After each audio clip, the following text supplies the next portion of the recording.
Morning. Well, Robin, you're out and about this morning. Give us your vantage point. What are you seeing out there in the community?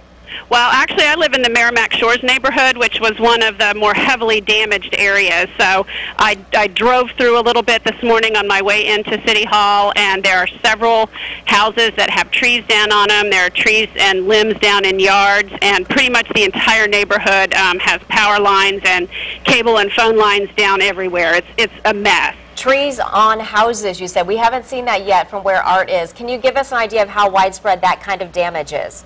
I really only had a chance to go through my neighborhood, but in the small neighborhood of Merrimack Shores, I probably saw 4. I know I spoke with 2 of the residents, and they said the fire marshals had condemned those homes last night.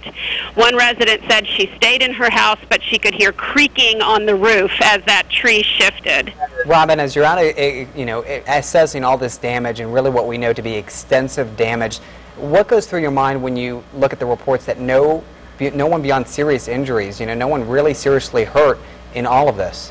We are thankful. I mean, it really is a miracle, because when you look at the damage, it really did punch through several houses. There's a lot of places. I believe the Park Place neighborhood had a lot of flying debris off the water and windows blown out, and really people had no notice. I mean, the tornado warning, was upgraded from a watch just a few minutes before it hit, and I don't think many people really knew it. So we are very, very lucky that it isn't worse than it is. Yeah, I think the deal around here really, we were warning people throughout the afternoon, but around here we don't necessarily always think that there is going to be a tornado because of the area of the country where we live. Maybe people weren't taking it as serious, and now definitely will take it more seriously. Robin, can you tell me how the city maybe is responding in different areas right now?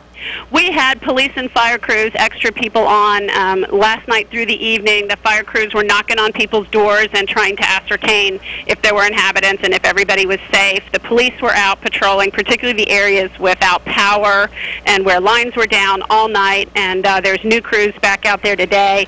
We have Public Works and Parks and other city officials out trying to assess damage and see what's going on this morning, and I should be getting reports from them within the next couple hours. Robin, for folks who are at home or who are at a friend's house perhaps because their homes were damaged or condemned, where do they have to go? Where do they have to meet? Is there any place that you guys are putting together so that they can finally get started on cleaning all this up? We don't have that now. I think there probably aren't very many people whose homes are not livable. And the people I talked to all stayed with neighbors or friends or relatives. But yes, if you live in the damaged area, go back, and there will be police and fire officials and other city officials in those neighborhoods for most of the morning, I think. And have you been contacted by or reached out to groups such as maybe the American Red Cross or others who come in and help with this sort of cleanup and help the folks who maybe need a lunch today or a place to stay?